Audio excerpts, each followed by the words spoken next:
Oi, a nossa conversa agora é com o senador e pré-candidato à presidência da República, Flávio Bolsonaro.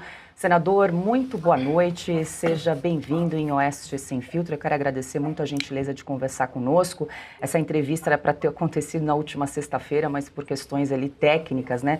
Parte da equipe de Oeste Sem Filtro estava em Manaus e ali por problemas de conexão a gente não conseguiu estabelecer o contato, então agradeço muito a gentileza, o Augusto que viabilizou essa entrevista. Infelizmente hoje ele teve um probleminha de saúde, não pôde estar presente, mas deixou pergunta aqui para o senhor. Então agradeço em nome de toda a equipe essa entrevista. Muito boa noite, seja bem-vindo. Boa noite, Paula. Boa noite a todos aí no estúdio. Boa noite às pessoas que estão nos assistindo agora. Um abraço ao nosso professor Augusto Nunes. Bom, daqui a pouco eu já encaminho a pergunta do Augusto, senador, mas só para a gente começar, eu queria ouvi-lo, como é que foi essa conversa que o senhor teve com o seu pai, porque o anúncio da sua pré-candidatura foi no último dia 5 de dezembro. Como é que foi essa conversa, de quem foi a ideia de indicar o seu nome para ser o pré-candidato à presidência da República no ano que vem? Partiu do senhor, partiu do seu pai? Em que contexto se deu essa conversa? Bom, Paula, partiu dele, né? A escolha eu já vinha conversando, obviamente, há bastante tempo sobre quais seriam os caminhos que a gente poderia percorrer na impossibilidade de ele ser candidato. Óbvio que internamente a gente sempre discutiu isso, mas para fora a gente tinha ali que sustentar, ainda como acho que temos ainda, quem acredita em milagres como eu acredito, eu acho que só um milagre poderia recolocar o presidente Bolsonaro de volta na disputa, porque teria que, como num lampejo, como num passe de mágica, o Brasil voltar a respirar democracia, voltarmos a ter uma justiça isenta, imparcial no Brasil, só que infelizmente no mundo real, aqui na nossa visão humana, é difícil acreditar que isso aconteça de uma hora para outra, porque esse processo de interferências de um poder no outro, de perseguição política, não começou ontem nem anteontem, já vem há alguns anos acontecendo. Então a gente sempre conversou sobre isso, os nomes que estavam na mesa eram esses que a imprensa sempre tratou mesmo, né? E, enfim, ele via com o passar do tempo, e aí eu acredito muito na sensibilidade, no faro político do presidente Bolsonaro, e já vinha me perguntando se eu toparia ser candidato ou não. Eu sempre falava para ele que, olha, eu toparia, mas desde que você tiver a convicção plena, né, que é viável, que é possível. Ele me conhece melhor do que qualquer pessoa, desde que do meu primeiro ano de vida pública como deputado, lá em 2002 ainda, há 23 anos praticamente. Ele, enfim, ele me acompanha, é meu professor, é meu norte, então a confiança não precisa nem dizer, e a capacidade, a qualificação e a experiência, como na vida pública, em especial esse pós-doutorado que eu fiz aqui durante os 4 anos com o Jair Bolsonaro na presidência, e por saber jogar o jogo político, ele entendeu que já tinha ali um produto pronto e resolveu fazer esse anúncio nesse dia, na terça-feira retrasada, né? E mesmo assim, eu pedi a ele, já não tinha sido nem a primeira nem a segunda vez, nem a terceira vez que ele teria me convidado para essa missão. Aí na quarta vez ele achou que era o momento de fazer esse comunicado. Havia uma cobrança muito grande que ele anunciasse logo um nome que ele indicaria para apoiar como pré-candidato à presidência. Todo mundo, né, querendo, tem que decidir, tem até o final do ano, qual o deadline, quando vai acontecer, a direita precisa se unir. E aí, quando ele faz o anúncio, nem todo mundo que está nesse nosso espectro político vem de imediato, começam alguns questionamentos. E eu sempre falei para ele, pai, você pode ter certeza que essa exposição natural que acontece com alguém que se coloca numa corrida presidencial, as pessoas vão me conhecer, vão ouvir de mim as defesas dos mesmos princípios que nós comungamos, que eu aprendi com você, né? E só apenas colocando de um jeito diferente, de um jeito mais equilibrado, do jeito Flávio, que é o que está acontecendo agora e felizmente já vemos um impacto até nas pesquisas que são encomendadas pela nossa concorrência, vamos dizer assim. Então, a população conhecendo um pouquinho o Flávio Bolsonaro, que tem aí as suas pautas, né, que, enfim, todo mundo já sabe o que pensa, como se posiciona sobre diversos assuntos, Paulo, e apenas acho que é a maneira de colocar um pouco diferente da do presidente Bolsonaro. Perfeito, senador. Eu vou incluir meus parceiros de bancada também nessa conversa. Ana também tem pergunta. Senador, boa noite. Um prazer revê-lo. A última vez que eu encontrei o senador, ele estava numa live no Senado, tarde da noite, como na Califórnia, 5 horas atrás. Eu consegui entrar na live e ainda pedi música. Pediu música. Ainda pedi música, senador. Eu lembro qual era. A gente pode cantar junto aqui. Pois é. Quem sabe no futuro, diante de um dia mais feliz, digamos assim, já que daqui a pouco nós vamos falar de Felipe Martins. Mas, senador, muito obrigada pela entrevista.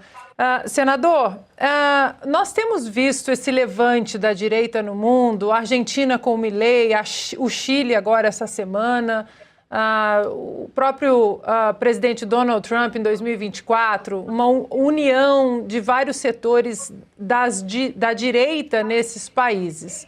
Parece, a sensação que eu tenho é que aqui no Brasil a direita ainda está numa autofagia. Esse nome não, aquele nome não. Alguns agentes partidários mais preocupados com agendas partidárias do que com o país. Acho que polarização entre direita e esquerda é normal, mas essa autofagia que nós estamos testemunhando na direita preocupa muito o cenário, inclusive para a sua candidatura e para a direita como um todo, né, em 2026. Qual o recado que o senhor daria para todos os setores da direita no Brasil? Olha, o recado é aquilo que eu prego há muito tempo, Ana, e não apenas prego, mas eu procuro colocar em prática também, que é de buscar sempre essa unidade. Eu acho que um dos legados do presidente Bolsonaro foi a percepção do grande parte dos brasileiros que um presidente sozinho não pode fazer nada, precisa de ter apoio especial no Congresso Nacional, precisa ter bases regionais com os governadores e todas as pessoas que estão em cargos eletivos, desde as cidades até as assembleias legislativas. E eu sempre busquei, Ana, ter uma postura não apenas de construir pontes, de ser conciliador, enfim.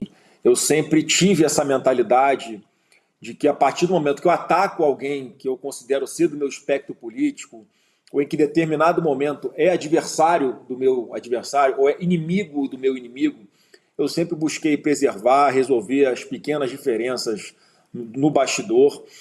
E estava acontecendo isso em público já, ultimamente. Também foi, obviamente, uma coisa a ser levada em consideração pelo presidente Bolsonaro para fazer o anúncio nesse momento. A direita, a centro-direita, como queiram chamar, estava aqui batendo cabeça, todo mundo sem saber qual era o norte. E a colocação do meu nome eu acho que ajudou a dar esse norte, pelo menos o que eu percebo da nossa militância, num primeiro momento especialmente, ficou muito eufórica até, estava todo mundo cabisbaixo, sem expectativa de nada, como se fosse ali um boi indo para o abatedouro. Aí quando surge o nome do Flávio Bolsonaro, não porque eu me acho melhor do que os outros, mas por ter o sobrenome, por ser filho de quem eu sou, há um alinhamento quase que automático. E as pessoas agora, com o passar dos dias, Ana, veem que aquela falácia de que a minha candidatura não tinha viabilidade, muita gente já mudou de opinião, e isso é uma obrigação minha. Eu tenho que, a partir de agora, ir construindo essa conjuntura, esse apoio daqueles que quiserem caminhar conosco, porque, sinceramente, é uma candidatura de direita genuína, e aqueles que quiserem caminhar conosco serão muito bem-vindos. Aqueles que não quiserem, neste primeiro momento, também vou compreender, mas a cada eleição há um processo de depuração de quem realmente pensa como a gente, que tem os mesmos princípios. É isso que eu quis dizer, que é um legado do presidente Bolsonaro. As pessoas enxergam cada vez mais isso, e eu espero, eu tenho certeza tenho a certeza que eu tenho a consciência e a responsabilidade do meu papel nesse momento, e a colocação do meu nome para essa disputa, que eu sei que não vai ser fácil, mas eu tenho a convicção de que vai ser o caminho que o país vai escolher a partir do ano que vem. Passo agora para a nossa repórter direto de Brasília, Berenice Leite.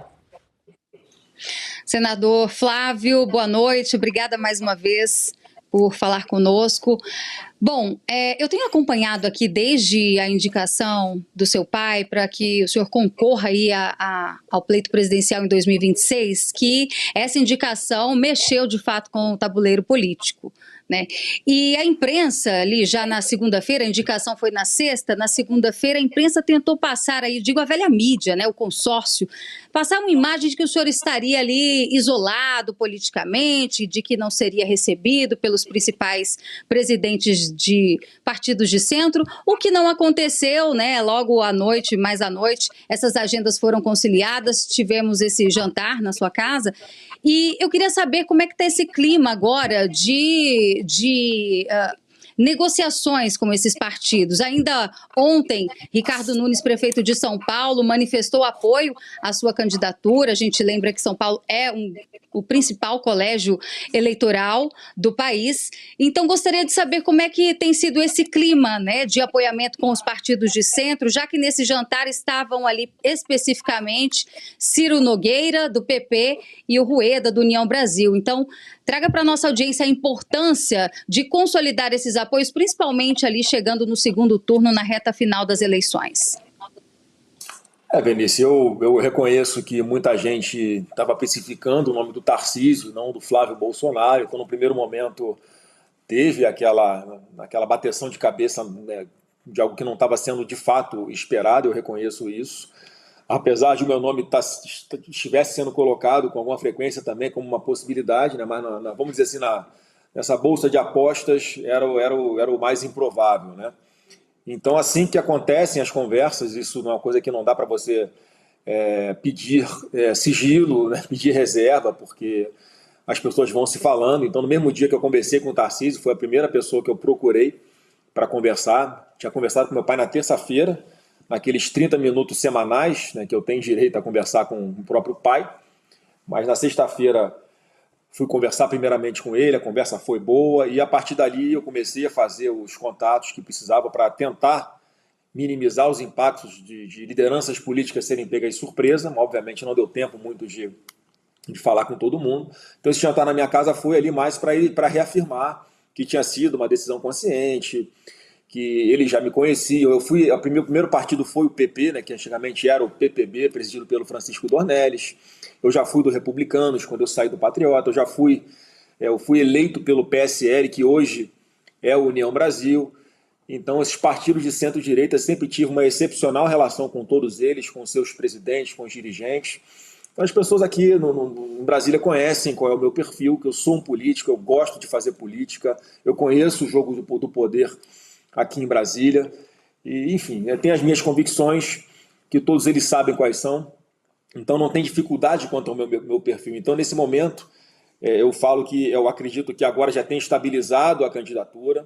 As pessoas já reduziram a desconfiança com relação a isso, sobre se eu vou retirar ou não o nome lá na frente. Então, já entenderam que é um projeto que, se Deus quiser, só vai parar lá com a vitória em outubro, né, do ano que vem, se assim a população decidir.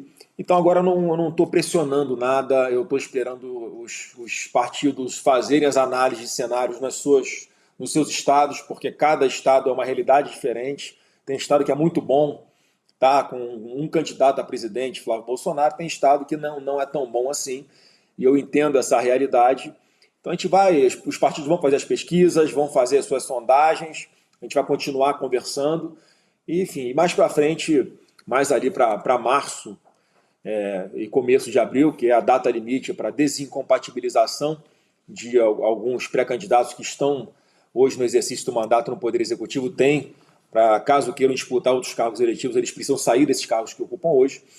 Então acho que vai ser o momento mais decisivo ali, e aí as conversas começam a ficar mais definitivas. Então, sem pressa, com muita calma, com muita transparência e olho no olho, porque é uma marca nossa, vamos tratar tudo com muita seriedade e transparência. Perfeito. Adalberto Piotto. Senador, boa noite. Muito obrigado por nos atender aqui mais uma vez em Oeste Sem Filtro. Eu vou perguntar objetivamente sobre a questão da Magnitsky.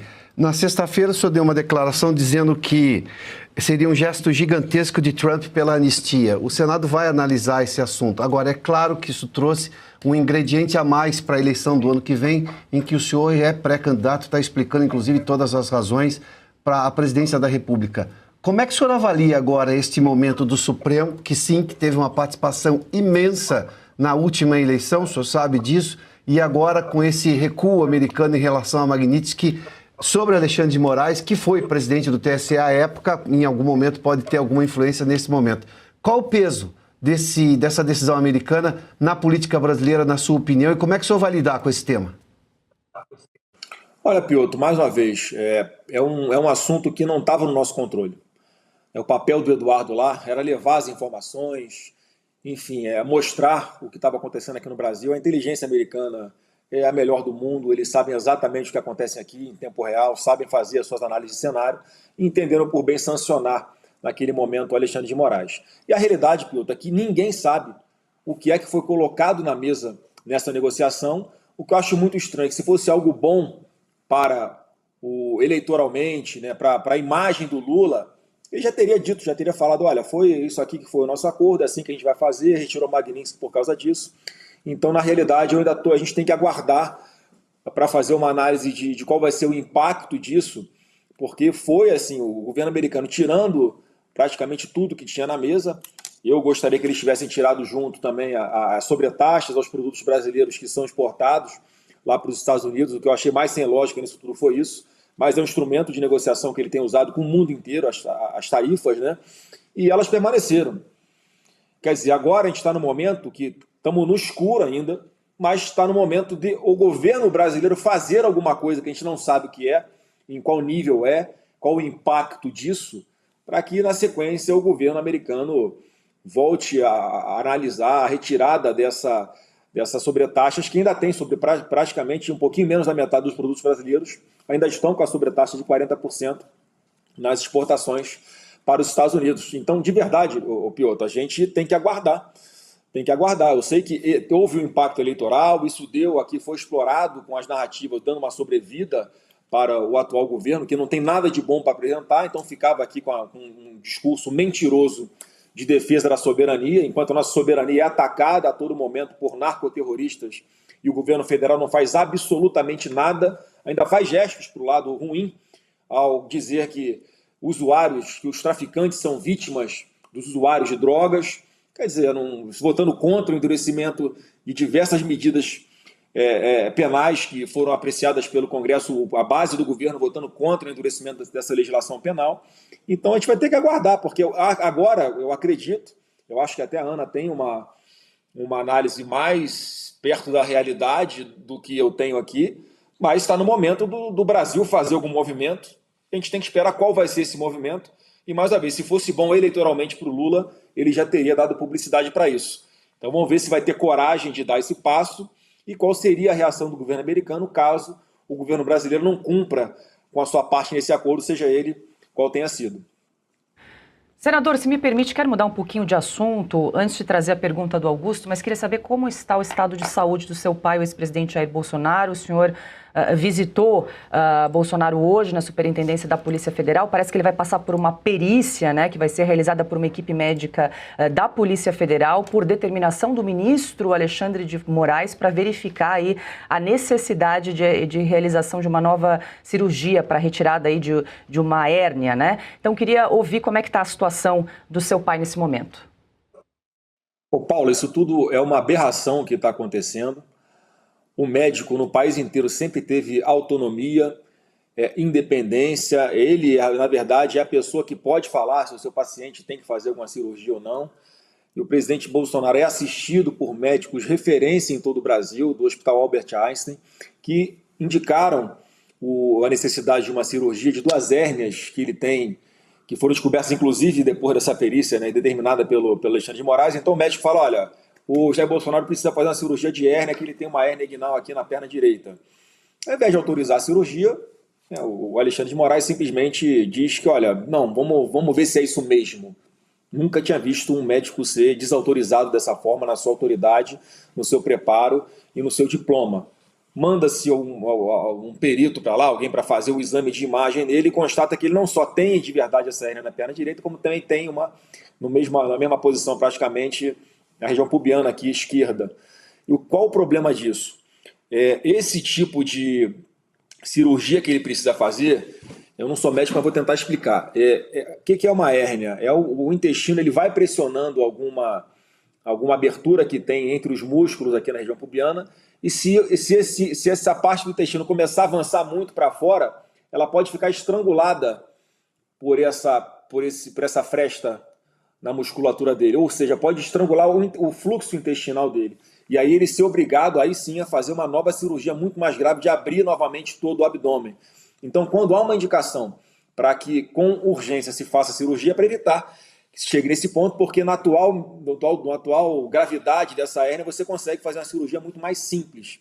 Então, assim, eu não tenho como concluir diferente, a não ser que tem gente torcendo para que ele morra por alguma complicação sua de saúde, porque não tem nenhum sentido. Basta autorizar, com a pedido do médico dele, que se faça a cirurgia e depois ele volta para onde ele está ou vai para um lugar onde ele deveria estar, que é no mínimo uma domiciliar humanitária, como a gente tem dito. Então o estado de saúde dele hoje tem essa preocupação. Eu não estou nem falando da questão do refluxo, que é um outro problema que ele tem e que o doutor Leandro Echenique já disse que também pode ser que precise fazer uma cirurgia, porque já tentaram de tudo para acabar com o refluxo dele, com os soluços, e eles não passam. Então tem que partir para alguma medida, alguma intervenção cirúrgica, e no momento adequado quem vai poder falar é o médico, né? Então assim, hoje preocupa isso, mas hoje, graças a Deus, quando eu estive com ele estava bem, estava sem soluço, estava bem humorado. Inclusive, como ele tem acesso à TV aberta, fez lá um elogio à entrevista, ao bate-papo que eu tive com o Ratinho no programa dele no SBT, e pediu que a família levasse uma camisa do Flamengo para ele assistir o jogo, a final aí do Mundial do Flamengo contra o Paris Saint-Germain, na quarta-feira. Então, assim, é a distração que ele tem, ele adora futebol. Então, ele estava com um espírito bom hoje, com a cabeça muito boa hoje, isso pelo menos me deixa um pouquinho menos preocupado. Senador, só uma curiosidade. Ontem, enquanto o senhor participava de uma entrevista com o Léo Dias, saiu uma notícia de que o SBT teria cancelado a sua participação no programa do Ratinho. Ontem nós verificamos que o senhor participou efetivamente do programa. Houve algum ruído? O senhor recebeu algum comunicado de que talvez essa entrevista tivesse sido cancelada? Ô, Paulo, eu acho que há uma irresponsabilidade de alguns jornalistas em, sei lá, causar algum tumulto, ganhar cliques, porque foi uma fake news absurda, desmentida ao vivo no programa do Léo Dias. Quer dizer, ficou muito feio para o jornalista que fez as fake news, assim, tem que as fontes dele, ele tem que rever. Então, essa fonte aí que ele consultou, marca um X nas costas, porque é furada, né? Então, ali ao vivo, o próprio Léo Dias ligou para o Ratinho, que desmentiu. Não, o Flávio está convidado a virar aqui, fui lá em homenagem a história do SBT, em homenagem à memória do Silvio Santos, em homenagem à credibilidade do Ratinho que ele tem no programa dele.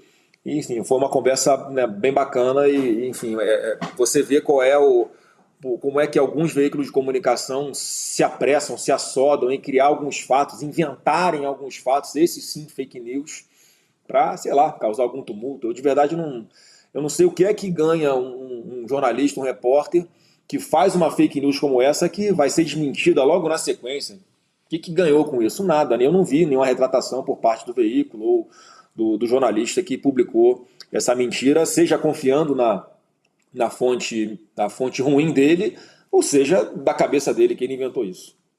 Senador, deixa eu aproveitar para fazer a pergunta que o Augusto mandou aqui para o senhor, que tem relação com o estado de saúde do seu pai. O Augusto deixa bem claro, né, por crimes que não ocorreram, o ex-presidente Jair Bolsonaro está preso nesse momento com sérios problemas de saúde. O senhor citou alguns, agora esse caso, mas já passou por inúmeras cirurgias em decorrência aí da facada que sofreu lá em 2018. Pergunta é a seguinte: por que os advogados de Jair Bolsonaro não pedem, aí, não reivindicam que pelo menos ele receba os cuidados médicos que nunca faltaram ao assassino Adélio Bispo, senador? É porque, assim, fica a esperança de que o bom senso vai baixar ali em algum momento, né? E deixar onde uma pessoa idosa com comorbidade tem que ficar, que é numa domiciliar humanitária, né? Então, se você faz um movimento como esse lá, e ele vai continuar sendo assistido de uma forma inadequada, e é muito melhor se ele tivesse numa domiciliar humanitária. Acredito que seja essa a estratégia da defesa dele, né? Porque assim, é um fato público, né, Paula? Todo mundo está vendo que ele tem problema de saúde. Eu não sei o que passa na cabeça de alguém de insistir com essa jurisprudência Clesão, né? O Clesão foi parecido. A defesa apresentando a todo momento provas de que ele precisava tratar da sua saúde fora da cela, e simplesmente foi ignorado, com parecer favorável da Procuradoria-Geral da República para que o Clesão fosse fazer o tratamento no hospital.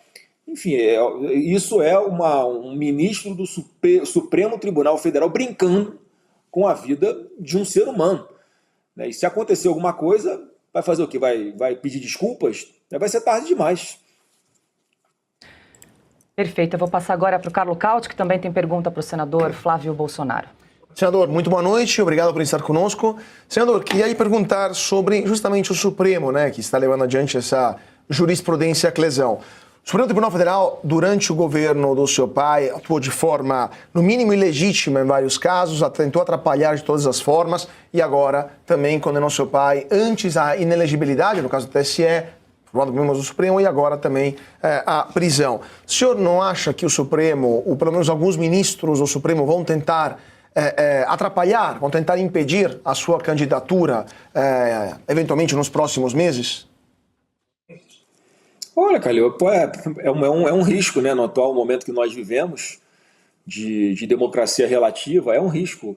É mais um motivo para eu colocar o meu nome como pré-candidato, porque eu acredito que o meu perfil e com o perfil que eu acredito que será o perfil do próximo Congresso Nacional, é possível a gente retomar a normalidade, é possível a gente fazer com que a Constituição Federal volte novamente a ser cumprida, é possível fazer com que a nossa legislação infraconstitucional, o Código Penal, possa voltar a valer, né, sem interpretações absurdas como essas que condenaram o presidente Bolsonaro e centenas de outras pessoas, condenados pelos seus próprios inimigos, onde toda a jurisprudência foi alterada para manter o presidente Bolsonaro no Supremo Tribunal Federal, para tirar o julgamento do plenário e jogar para uma turma, de inventar crimes contra ele, de organização criminosa armada, por exemplo, quando nenhuma arma sequer foi apreendida aqui na Praça dos Três Poderes por ocasião do 8 de janeiro, pessoas sendo condenadas por depredarem um patrimônio,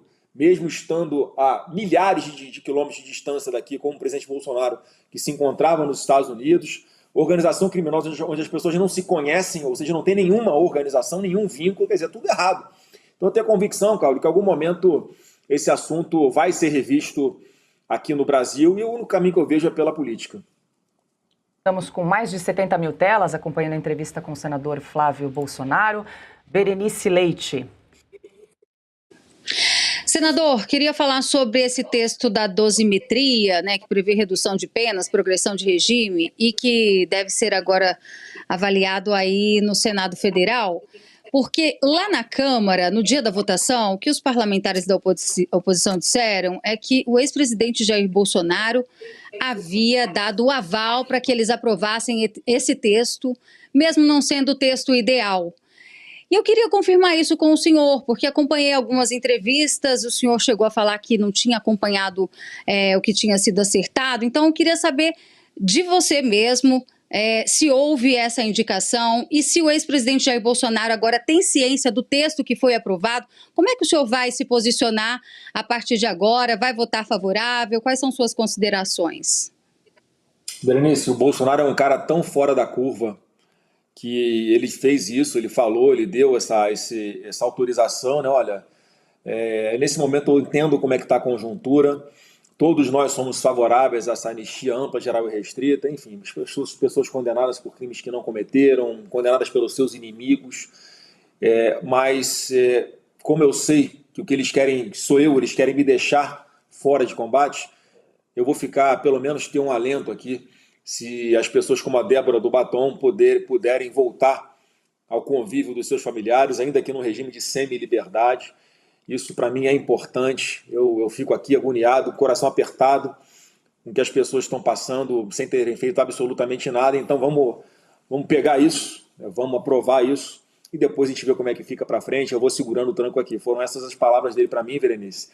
E amanhã vai ser confusão ainda, porque o texto que veio da Câmara não foi um texto bom, o texto feito pelo Alexandre de Moraes, em que até um áudio vazado do relator, o deputado Paulinho da Força, ele fala que ele não deu nem conhecimento para praticamente ninguém, apenas poucos instantes antes dele ser votado lá na Câmara, que os parlamentares tomaram ciência, ou seja, vários votaram sem nem entender completamente qual era o texto. Então ele vai precisar de sofrer ajustes no Senado Federal, e a única forma de que esse texto não retorne para a Câmara dos Deputados é se forem aceitas emendas chamadas de redação. E é isso que foi tentado aí, negociar hoje o dia inteiro.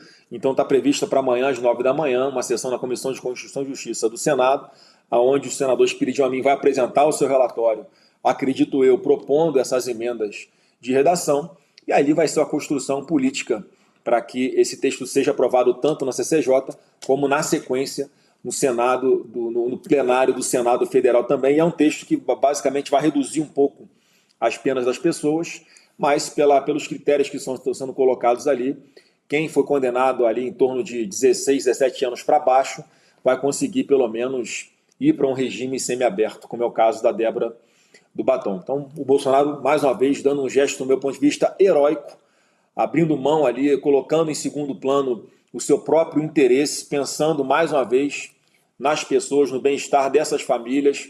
Ele destravou para a gente esse norte, porque a gente estava ali numa posição de firmeza, de manter um projeto que fosse muito mais abrangente, muito mais justo, ainda que não fosse anistia total, mas algo próximo disso.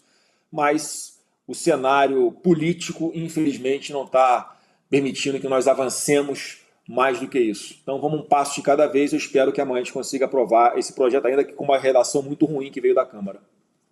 Perfeito. Ana Paula Henkel.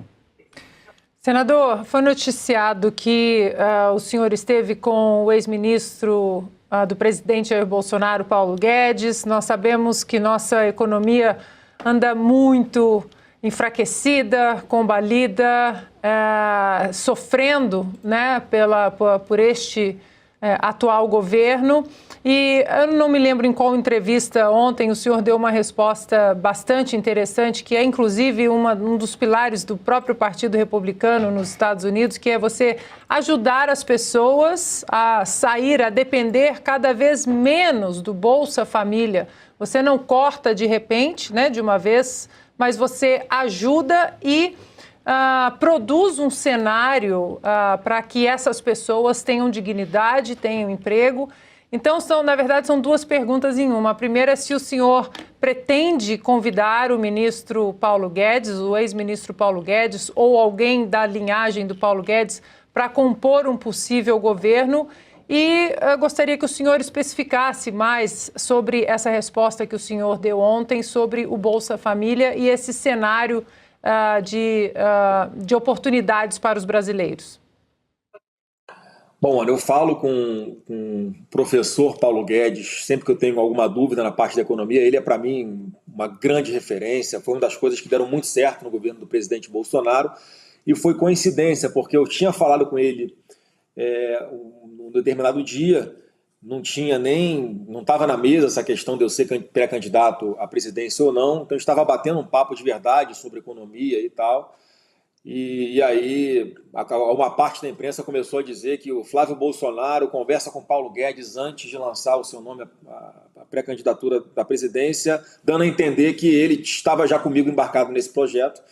É certamente uma pessoa que vai estar sempre disponível. O que eu tenho dito, enquanto eu não tenho ainda ali o pacote pronto para começar a falar publicamente, pelo menos os pilares do que a gente pretende fazer na parte da economia, mas sem dúvida alguma, Ana, é dar continuidade ao que o ministro Paulo Guedes já vinha fazendo, né? Então, certamente, quando for anunciar alguém que vai ser ali a pessoa responsável por dar esse norte para a nossa economia, quando do momento oportuno para formalizar a candidatura, vai ser alguém, certamente, que tenha a mesma escola, alguém que pense igual, alguém que tenha as mesmas características de buscar o livre mercado, enfim, de fazer o que deu certo no governo do presidente Bolsonaro.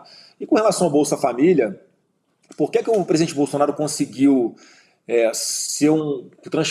fazer com que o Brasil fosse um dos países que recuperasse mais rapidamente a sua economia no pós-Covid?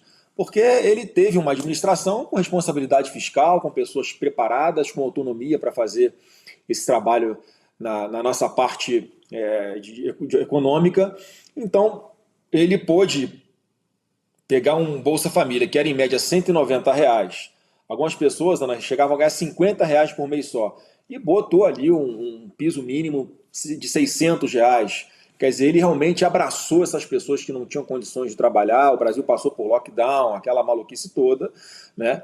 Então, ele fez o maior programa social do mundo, só foi possível porque eu tinha um governo que não roubava, um governo que sabia administrar bem as suas contas, então tinha dinheiro para, nesse momento, fazer. Tínhamos feito a reforma da Previdência, tinha recursos para amparar essas pessoas. E eu acho que nas nossas propostas, né, quando forem colocadas mais para frente, vai ser alguma coisa nessa linha para a gente abraçar essas pessoas que de fato recebem o Bolsa Família e precisam continuar recebendo, mas deixar uma porta de saída.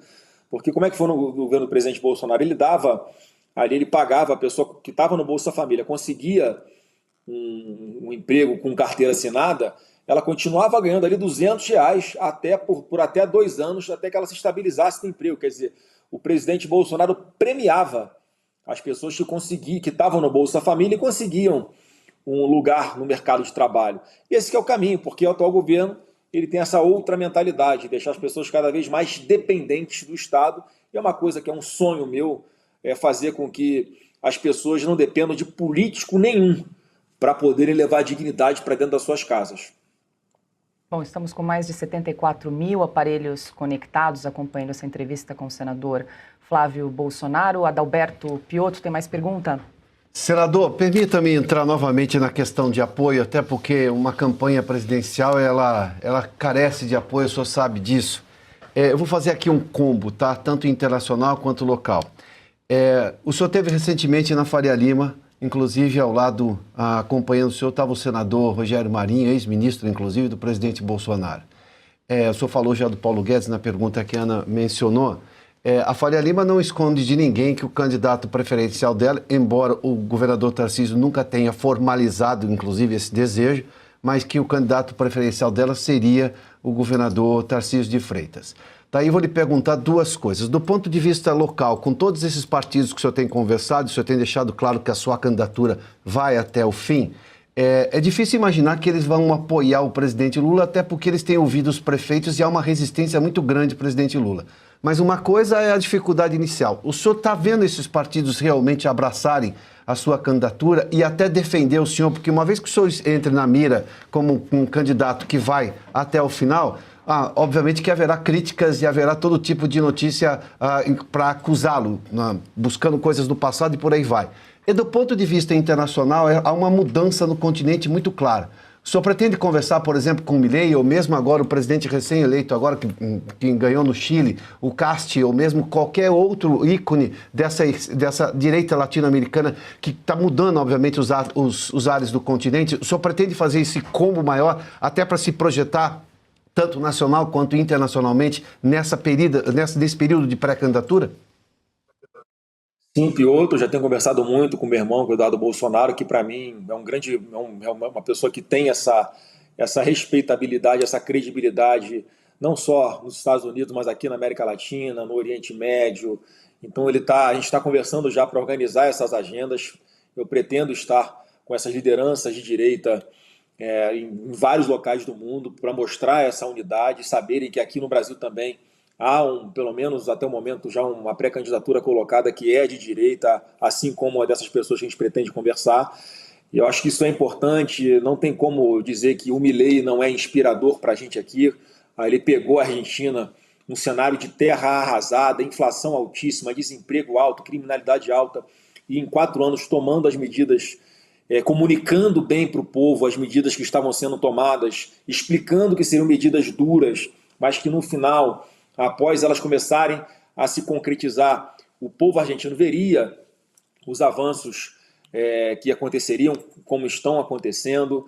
Óbvio que empolga o que está acontecendo no Chile, lá com o presidente eleito Casti, que é uma pessoa que também sempre participou dessas conversas a nível internacional, com o próprio Eduardo Bolsonaro, com vários políticos aqui de direita do Brasil.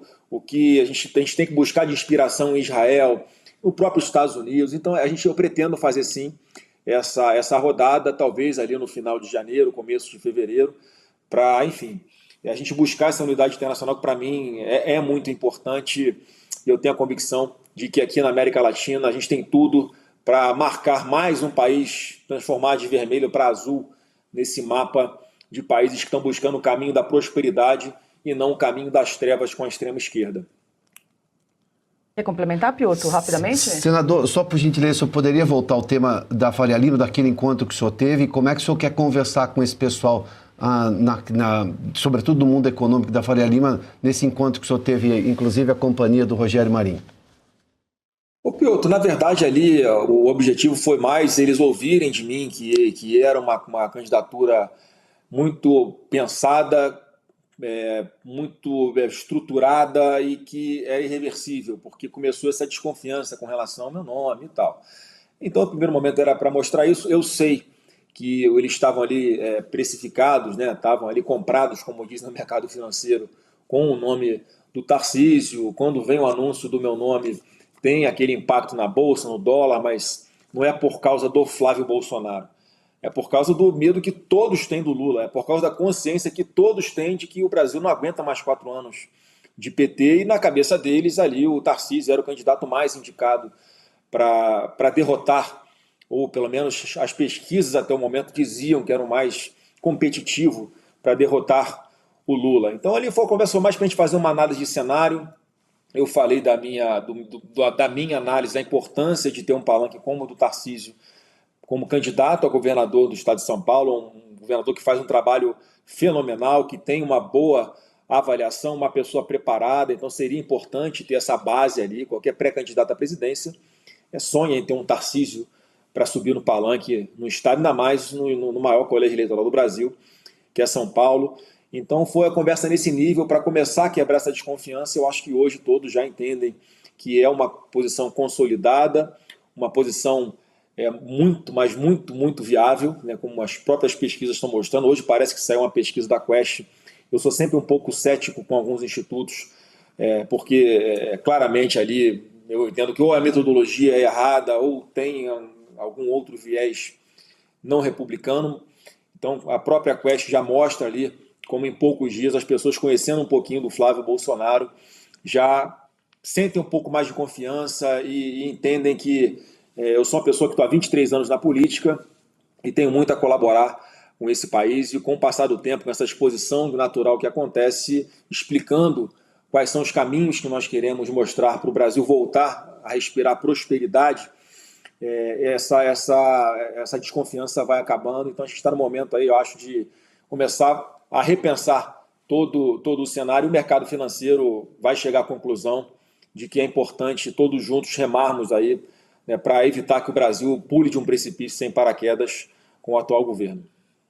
Senador, antes de passar para o Carlos Cauti, deixa eu só pegar a carona aqui na pergunta do Piotr, falar sobre apoio aí de outros partidos, já que sua candidatura aí, nas suas palavras, é irreversível. Imagino que vocês já estejam conversando sobre possíveis nomes aí para compor a chapa, né, como para ser o seu vice. O senhor pode compartilhar alguns nomes que estão na mesa? O que a gente pode esperar aí dessa composição? Ou pelo menos qual o perfil que o senhor busca para integrar essa chapa? Olha, de verdade está muito cedo para falar disso. A gente tem que esperar, como eu falei, o final ali de março, começo de abril, que é o fim ali do momento, é a data limite em que as pessoas que estão em cargos de executivo precisam se desincompatibilizar para concorrer a algum outro cargo eletivo. Então acho que a partir dali que a gente tem E até lá, Paulo, já deu um tempo suficiente para os partidos fazerem as análises nos estados do impacto de estar com a gente no primeiro turno ou de repente vir com a gente no segundo turno. Então, como eu sou da política, eu entendo que esse tempo é importante, é uma decisão que tem que ser pensada de forma muito estratégica. A convicção que eu tenho é que, em algum momento, todos aqueles que estão no campo da centro-direita vão estar unidos contra a candidatura da reeleição do atual presidente da República. Então, eu fico muito tranquilo, sem nenhuma ansiedade de ter essa resposta. Cabe a mim agora, com o passar do tempo, apenas, enfim, ir consolidando essa posição, esclarecendo ao público, né, a todos os brasileiros, que nós vamos ter uma alternativa, pelo menos a minha pré-candidatura colocada, uma alternativa que é viável e que tem tudo para trazer o Brasil, fazer com que o Brasil volte a respirar bons ares aqui, como está acontecendo em outros países aqui vizinhos e na própria Europa. Carlo Caut, dá tempo para uma última pergunta? Diga lá. Senador, queria só voltar nesse assunto da pesquisa da Quest, que mostrou que o senhor tem uma candidatura viável, né, com 36% das intenções de votos, Lula 46%. Quais são os próximos passos agora que os números mostram que existe uma base sólida de votos? E também, o senhor não teme que, considerando esses números, o governo atual não jogue para o populismo? Assim, já estamos vendo algumas medidas, como, por exemplo, gás de graça para 60 milhões de pessoas, luz de graça para também dezenas de milhões de brasileiros. Ano que vem, ano eleitoral, o Lula quer ônibus de graça. O senhor não tem medo que o governo atual jogue para a plateia do populismo, abra as torneiras do dinheiro público, isso possa alterar esse cenário eleitoral? Eu tenho certeza que o atual governo vai fazer isso.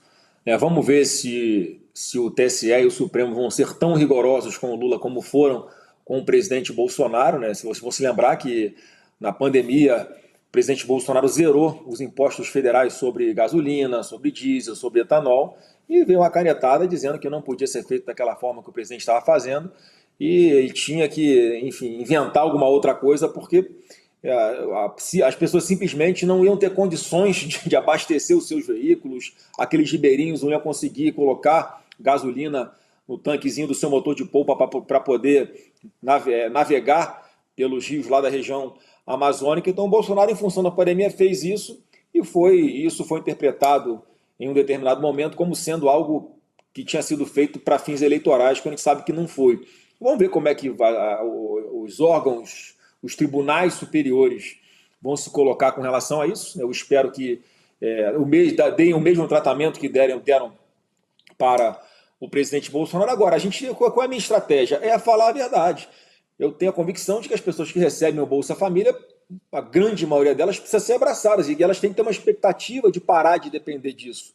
Tem que ter uma expectativa de conseguir arrumar um bom emprego que pague muito melhor do que o Bolsa Família. Tem a expectativa de criar a própria empresa e virarem os seus próprios patrões. Agora, é um exercício de conscientização, que não é fácil de fazer e não é rápido também. Eu tenho certeza que uma pessoa que recebe o Bolsa Família não vai querer que os seus filhos também passem a depender exclusivamente do Bolsa Família. Vão querer que seus filhos prosperem, vão querer que seus filhos arrumem um bom emprego, vão querer que seus filhos estudem, tenham um futuro, vão querer que seus filhos caminhem com as próprias pernas. E o que o atual governo está oferecendo é simplesmente fazer com que não apenas uma pessoa, mas uma família inteira dependa do Bolsa Família para ter o que comer. Então a gente vai para essa disputa aí de qual caminho os brasileiros vão querer seguir a partir de 2027, mais uma vez com muita tranquilidade, com muita certeza de que a gente pode oferecer algo muito melhor para essas pessoas do que o Bolsa Família. Tem aquelas pessoas que não vão poder ter condições de trabalhar, né, por alguma razão qualquer de saúde, enfim, alguma coisa que elas precisem do Bolsa Família. Essas pessoas têm que ter garantido sempre o Bolsa Família e qualquer outra assistência que o Estado possa dar para tornar a vida dessas pessoas menos difícil. Mas aquelas pessoas têm que ter pelo menos uma alternativa, que é o que a gente pretende oferecer, para que os seus filhos, os seus netos também não passem a viver, a depender eternamente do Bolsa Família. Se precisar, o governo vai ajudar. Agora, a gente tem que dar um caminho, tem que estender a mão para que essas pessoas possam parar de depender dessa assistência por parte do governo federal. Senador Flávio Bolsonaro, agradeço muito a gentileza de conversar conosco, em nome do Augusto, que hoje teve um problema de saúde e não pôde comparecer, mas agradece também a presença. Muito obrigada, bom trabalho para o senhor e até uma próxima. Obrigado a todos, uma boa noite, fique com Deus.